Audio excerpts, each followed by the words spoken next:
হাওড়া শিবপুরের পর হুগলির রিষড়া রামনবমীর মিছিল ঘিরে ফের অশান্তি। ইটবৃষ্টি, ভাঙচুর হলো, অগ্নিসংযোগও। অশান্তির ঘটনায় এখনো পর্যন্ত 12 জনকে গ্রেফতার করেছে পুলিশ।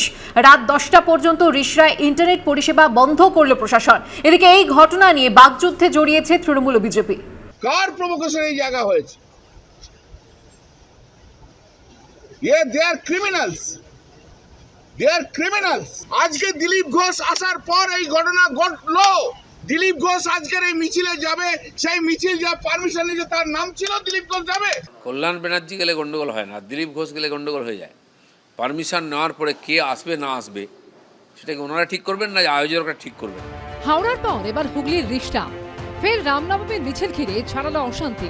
রবিবার দুপুর 3:30 নাগাদ রিষড়ার বাঙর পার্ক থেকে শুরু হয় রামনবমীর মিছিল। ছিলেন বিজেপির সর্বভারতীয় সহসভাপতি দিলীপ ঘোষ, পরশুরার বিজেপি বিধায়ক বিমান ঘোষ সহ অনেকে। রিষড়া থেকে শ্রীরামপুরের মাহেশের জগন্নাথ মন্দিরের মাঠ পর্যন্ত মিছিল যাওয়ার কথা ছিল, কিন্তু ওয়েলিংটন ঝুটপিনের কাছে পৌঁছতেই অশান্তি শুরু হয়ে যায়। সেই সময় মিছিলেই ছিলেন দিলীপ ঘোষ। কোনো মতে তাকে সরিয়ে নিয়ে যান নিরাপত্তার দায়িত্বে থাকা কেন্দ্রীয় বাহিনীর জওয়ানরা। পরশুরার বিজেপি বিধায়ক বিমান ঘোষকেও সরিয়ে নিয়ে যান তার নিরাপত্তা রক্ষীরা। আমার গাড়ি সামনেই শুরু হয়, আমি দাঁড়িয়ে আছি কোনো স্পটে, এখনো ইট পাথর পড়ছে। পুলিশ বোমের আওয়াজ আসছে, আমি জানি না কে কাকে বোম মারছে। বোমের আওয়াজ আসছে, আমার গাড়ির সামনেই বোম পড়লো। এখন কে কোত্থেকে ছুটছে বুঝতে পারছে না। পুলিশ দেখছে, পুলিশের উপর ভরসা আছে। আমার মনে হয় প্রশাসন জানে, তা সত্ত্বেও ঢিলা দিচ্ছে। পুলিশ বলছে এর বাইরে আমার এলাকা নয়, এখনো আমরা ডেঞ্জার জোনে আছি। বিজেপির দাবি তাদের 15 জন নেতাকর্মী আহত হয়েছেন, তার মধ্যে রয়েছেন পরশুরার বিজেপি বিধায়ক বিমান ঘোষও।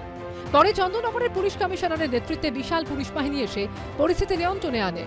পরে আসেন স্থানীয় সাংসদ ও তৃণমূল নেতা কল্যাণ বন্দ্যোপাধ্যায়। তার অভিযোগ, বহিরাগতদের নিয়ে এসে পরিকল্পিতভাবে অশান্তি করা হয়েছে। গোটা রাস্তা শুধু বাইরের লোকে ভর্তি, এখানে কোনো রিষড়ার লোক নেই, কোনো শ্রীরামপুরের লোক নেই। বাইরের লোক নিয়ে এসে এখানে একটা অশান্তির সৃষ্টি করা হয়েছে। এবং দিলীপ ঘোষ এই মিছিলে প্রথমের দিকে ছিল, গোলমাল হওয়ার একটু আগেই উনি বেরিয়ে গেছেন। এদিকে এই ঘটনা নিয়ে শুরু হয়ে গেছে রাজনৈতিক চাপানুতোর। পুলিশ নীরব দর্শক বলে টুইট করেন বিরোধী দলনেতা। অন্যদিকে রিষড়ায় অশান্তির প্রসঙ্গ উল্লেখ করে কেন্দ্রীয় স্বরাষ্ট্রমন্ত্রী অমিত শাহকে চিঠি দেন বিজেপির রাজ্য সভাপতি সুকান্ত মজুমদার। চিঠিতে রাজ্যের আইন শৃঙ্খলা পরিস্থিতির অবনতির অভিযোগ তুলে অবিলম্বে কেন্দ্রীয় স্বরাষ্ট্রমন্ত্রীর হস্তক্ষেপ দাবি করেছেন তিনি। কাশ্মীরে এত ভয়ঙ্কর অবস্থা, সেটা পাল্টে গেল। আজকে ইট মারার সাহস পায় না। আর পশ্চিমবাংলায় কেন কিছু লোক ইট মেরে শান্ত পরিস্থিতিকে অশান্ত করছে? কেন সরকার কোনো ব্যবস্থা নিচ্ছে না? আমার মনে হয় সরকার ইচ্ছা করে করাচ্ছে। রামনবমী তো হয়ে গেছে, তাহলে রামনবমীর মিছিল কদিন ধরে চলবে? আর যতবার এই ধরনের বিজেপি এই ধরনের মিছিল অর্গানাইজ করে তখনই এই ধরনের পরিস্থিতি হয় কেন?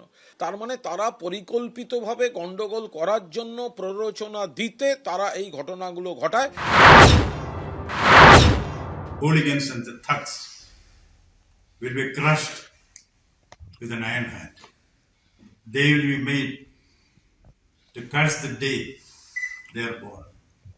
Homocracy cannot derail democracy on the street. This kind of hooliganism, which thwarts democratic processes, will be coffined at the last day, driven deep. চন্দননগরের সিপি জানিয়েছেন, রিষড়ার পরিস্থিতি এখন নিয়ন্ত্রণে রয়েছে। এলাকায় 144 ধারা জারি করা হয়েছে। সৌরভ বন্দ্যোপাধ্যায়, সৌমিত্র রায়, অনির্বাণ বিশ্বাসের রিপোর্ট, এবিপি আনন্দ।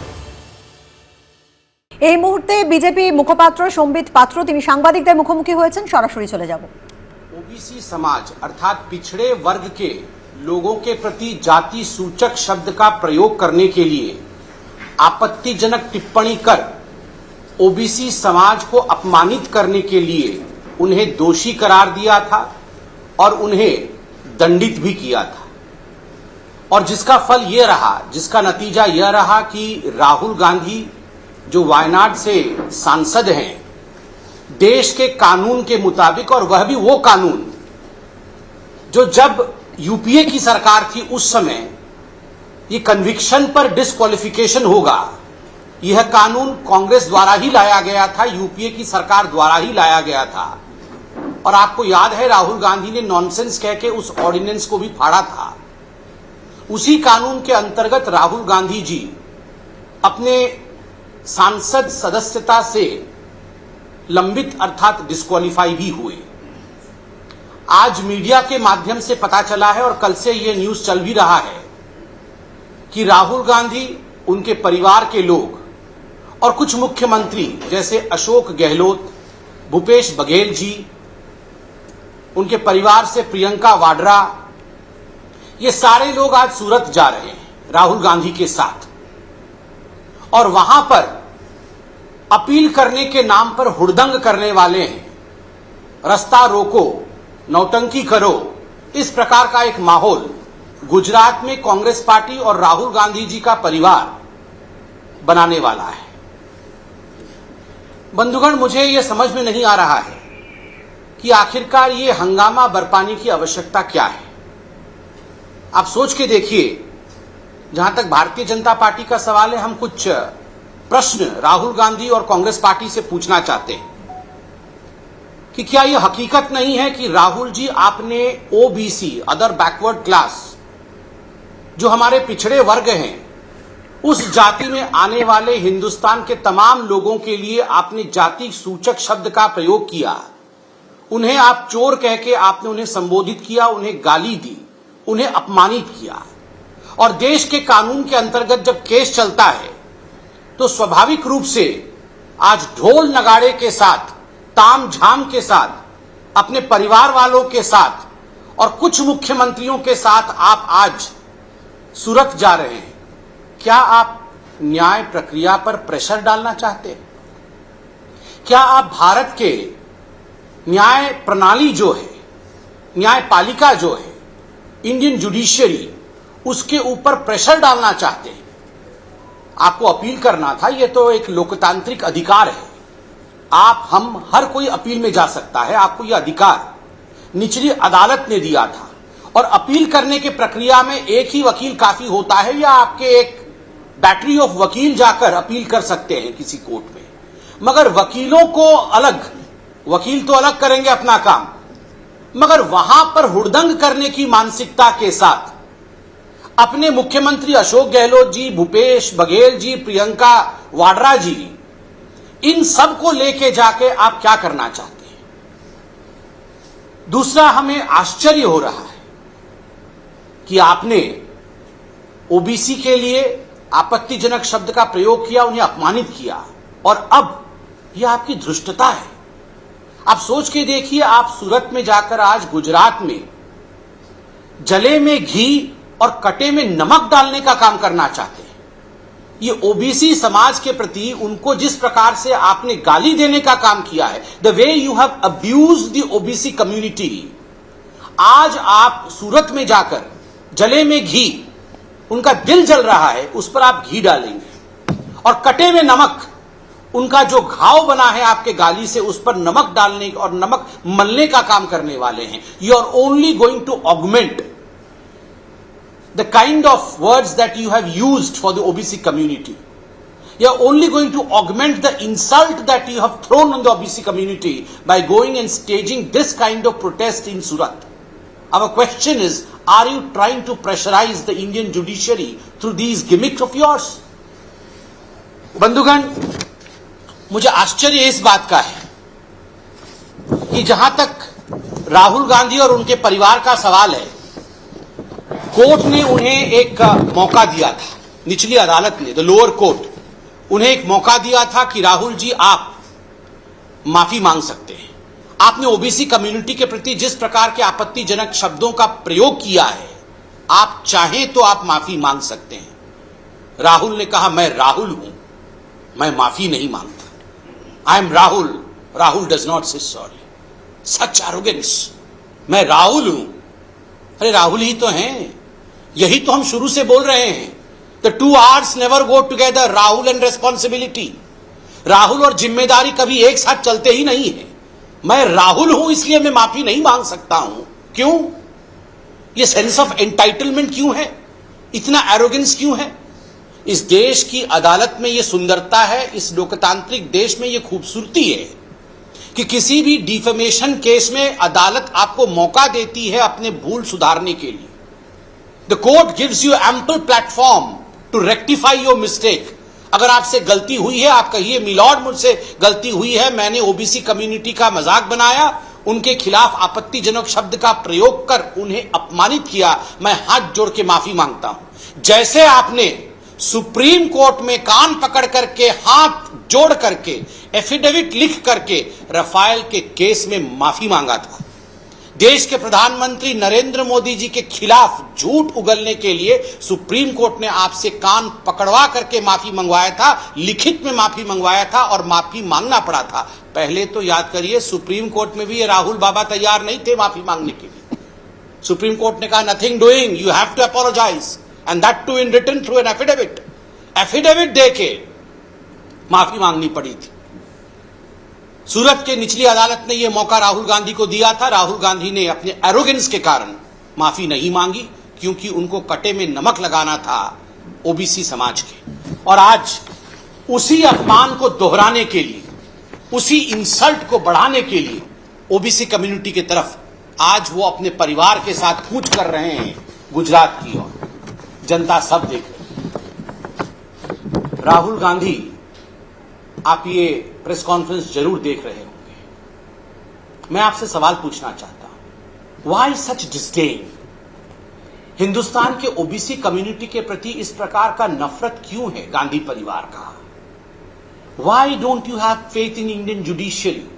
जब कोर्ट ने ये फरमान सुनाया, जब सूरत के निचली अदालत ने इस प्रकार का फरमान सुनाते हुए आपको दोषी करार दिया और आपको दंडित किया और अपील करने के लिए विंडो भी दिया आपको, उसके बाद आप और आपके लोगों ने जिस प्रकार हिंदुस्तान के जुडिशरी के ऊपर हमला किया, यह अपने आप में चिंता का विषय है। Because you don't have any regard for the judiciary of India.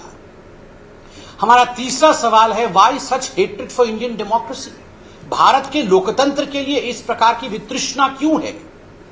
आप याद करिए, पहले जाके हिंदुस्तान से बाहर हिंदुस्तान को अपमानित करते हैं, और अब जब ओबीसी कम्युनिटी को अपमानित करते हैं और ओबीसी कम्युनिटी को अपमानित करने के कारण कानून के अंतर्गत वो डिस्क्वालीफाई हो जाते हैं।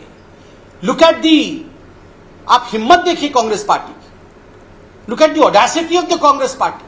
फॉरेन कंट्रीज में उनके एजेंट्स को फिट कर रखा है कि यहां से वक्तव्य जारी कराइए कि भारतवर्ष में डेमोक्रेसी खतरे में आ गया है। This is nothing other than Indira is India, India is Indira movement. Rahul is not India and India is not Rahul. ये राहुल गांधी पर्यायवाची शब्द है भारतवर्ष का, और भारतवर्ष मतलब राहुल गांधी और गांधी परिवार ये नहीं है। आप डिस्क्वालीफाई कानून के अंतर्गत हुए हैं, इसलिए आपके एजेंट जाके दूसरे देशों में जो बयान दे रहे हैं या दिलवा रहे हैं और उसका समर्थन कांग्रेस पार्टी भारतवर्ष से कर रही है, तो हम सवाल पूछते हैं, why this disdain, this dislike for Indian democracy? Bharat के डेमोक्रेसी और लोकतंत्र के खिलाफ इस प्रकार का वितृष्णा भाव क्यों है आपके मन में? और एरोगेंस और एंटाइटलमेंट की चरम सीमा देखिए। उनके जो बहुत बड़े नेता हैं, राज्यसभा में सांसद हैं, बकायदा प्रेस कॉन्फ्रेंस करके प्रमोद तिवारी जी कहते हैं ये तो गांधी परिवार के लोग हैं, ये राहुल गांधी है। देश का कानून अलग होना चाहिए गांधी परिवार के लिए। क्यों भैया? गांधी परिवार के लिए देश का कानून अलग क्यों होगा? Why should there be a separate CrPC और an IPC for the Gandhi family? आप किस प्रकार का घमंड, किस चरम तक एरोगेंस जा सकता है? देखिए कि देश का एक नूतन कानून होना चाहिए, एक अलग कानून होना चाहिए। There should be a separate law just because they belong to a Gandhi family. इसलिए जो राहुल गांधी के साथ हुआ कोर्ट में वो उचित नहीं है, क्योंकि ये तो गांधी परिवार का है। मतलब आप और हम सेकंड कैटेगरी के इंडियंस हैं, और ये गांधी परिवार के लोग, यही हमारे शहंशाह और शहजादे हैं। ये इस प्रकार की भावना से अब भारतवर्ष निजात पा चुका है, अब भारतवर्ष उसमें नहीं है। और मैं अंतिम प्रश्न जो आज कांग्रेस पार्टी से पूछना चाहता हूं और आप लोगों को भी सूचित करना चाहता हूं कि बंधुगण, कांग्रेस के अंदर भी डबल स्टैंडर्ड्स है, दो मानदंड है। आप देखिए, सन 1996 में कैश फॉर वोटिंग स्कैम के कारण तत्कालीन प्रधानमंत्री पीवी नरसिम्हा राव जी के ऊपर केस चला, और लगभग 2000 में उन्हें हिंदुस्तान के एक निचली अदालत ने दोषी करार दिया और उन्हें 3 वर्ष का जेल करार दिया। রামনবমীর মিছিল ঘিরে অশান্তির পর আজও থমথমে রিষড়া। দোকানপাট বন্ধ, অপ্রীতিকর পরিস্থিতি এড়াতে মোতায়েন রয়েছে বিশাল পুলিশ বাহিনী। রিষড়ার বিভিন্ন এলাকায় চলছে টহলদারি। শান্তি বজায় রাখতে মাইকে প্রচার চালাচ্ছে পুলিশ। গতকাল রিষড়ার বাঙুর পার্ক থেকে রামনবমীর মিছিল বের হয়। মিছিলে যোগ দেন দিলীপ ঘোষ সহ বিজেপি নেতারা। মিছিল ওয়েলিংটন জুট মিলের কাছে পৌঁছতেই অশান্তি শুরু হয়। ইট বৃষ্টি, ভাঙচুর, অগ্নিসংযোগের ঘটনাও ঘটে। আজকের কি পরিস্থিতি রিষড়ায়, সেই পরিস্থিতির ছবি তুলে ধরেছে আমাদের প্রতিনিধি আবির দত্ত। দেখুন। আমরা এখন দাঁড়িয়ে রয়েছি রিষড়াতে এবং এখানে গতকাল যে অশান্তির ঘটনা ঘটে সেই ঘটনা যাতে পুনরাবৃত্তি না হয় সেই বিষয়টা নিশ্চিত করার চেষ্টা চালানো হচ্ছে। ইতিমধ্যে পুলিশের তরফ থেকে যে গাড়ি আসছে বা যারা আসছেন তাদের নাম পরিচয় সেগুলো যেমন জানার চেষ্টা চালানো হচ্ছে, তার সঙ্গে সঙ্গে যে অশান্তি যে জায়গাগুলো হয়েছে তার মধ্যে অন্যতম এই যে রাস্তার সামনে আমরা দাঁড়িয়ে রয়েছি এই সন্ধ্যা বাজার, সেখানেও দেখা যাচ্ছে যত্রতত্রভাবে বিভিন্ন জায়গায় পাথর পড়ে রয়েছে এবং এখানে এটিএম থেকে আরম্ভ করে বেশ কিছু দোকান সেগুলো একেবারে ভেঙে ফেলা হয়েছিল। কিন্তু সেই যে পরিস্থিতি গতকাল তৈরি হয়েছে সেই পরিস্থিতি যাতে পুরোটা বদলে যায় সেই চেষ্টায় কিন্তু ইতিমধ্যে পুলিশ মোতায়েন রয়েছে। শান্তনু দত্তকে বলছি দেখানোর জন্য এবং যারা সাধারণ মানুষ এখানকার রয়েছেন তাদেরকে বোঝানো, অশান্তির বাতাবরণ একেবারে সম্পূর্ণভাবে পরিবর্তন করে শান্তির একটা পরিস্থিতি তৈরি করার চেষ্টায় রয়েছে পুলিশ এবং তার সঙ্গে সঙ্গে যাতে নতুন করে কোনো উত্তেজনা না হয় এবং সেই বিষয়টাকে নিশ্চিত করার চেষ্টা চালানো হচ্ছে।